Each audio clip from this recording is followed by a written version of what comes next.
What's going on, Saviors? GH here. Today we're going to take a look at another Shinobi build variation, and it's Shinobi, Rangda, and Outlaw. So in this video we're going to show the class skills, their capabilities, and tell you guys the reason why each of these classes are here in this build, the good and the bad, some final thoughts to finish up the video. And with that said, here is the Gangster Ninja. Let's do this!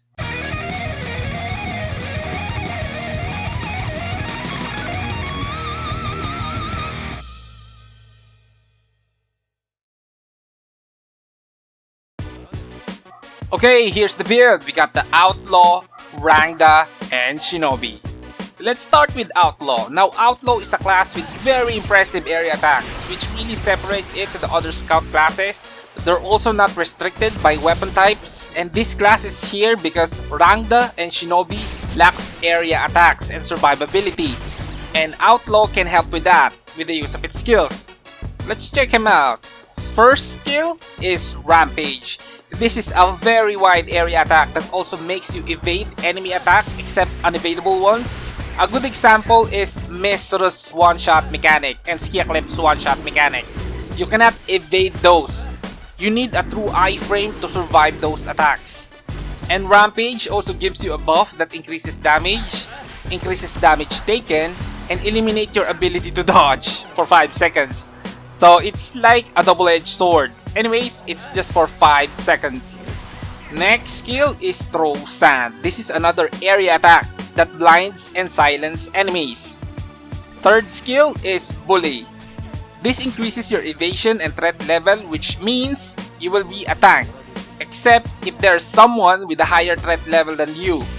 There's an attribute for this that adds an additional effect of knockdown and knockback immunity, but cuts down on the duration to 20 seconds.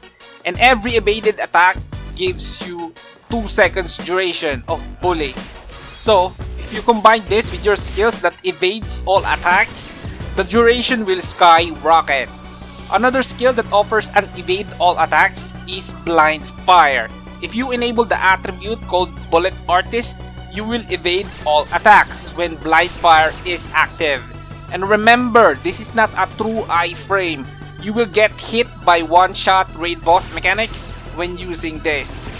Last skill also offers evade all attacks when the attribute is on, and the skill is called Mangle.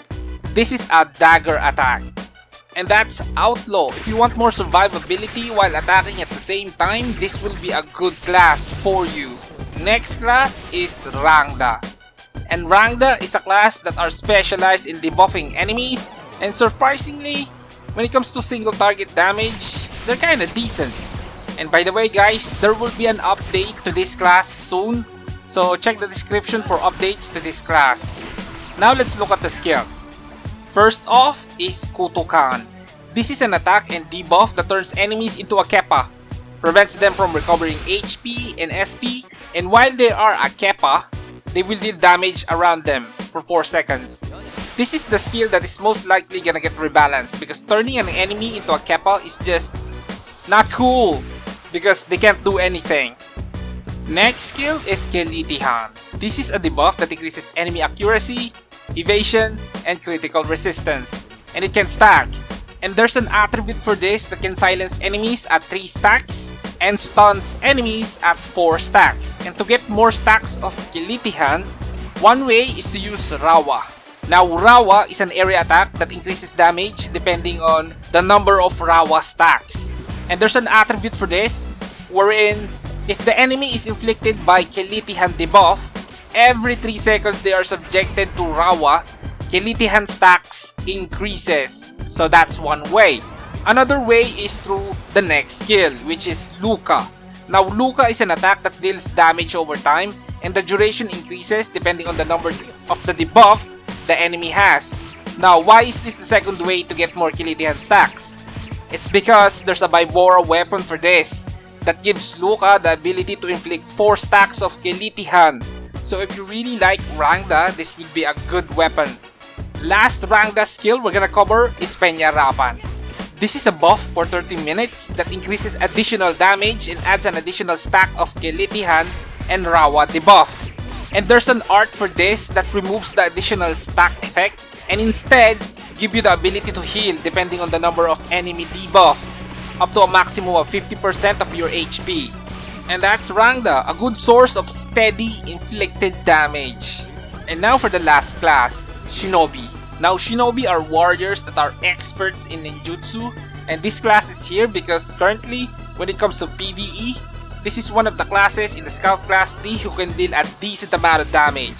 And if you want a more deep dive on what Shinobis can do right now, there's a link in the description. And here is the Shinobi skills. First off is Bunshin no Jutsu. This skill enables you to summon 2 shadow clones that can imitate Shinobi skills. And yes, there's a Shinobi clone dagger that adds an additional shadow clone beside you. Next skill is Raiton. This is a lightning pierce attack that can be imitated by Shinobi clones. Another skill is Kunai. This is a kunai throw attack that can also be imitated by clones. Another skill that can be imitated is Katon no Jutsu. It's a fire elemental attack that can hit a few times. Fourth Shinobi skill is Mijin no Jutsu. This is your strongest attack in the Shinobi arsenal.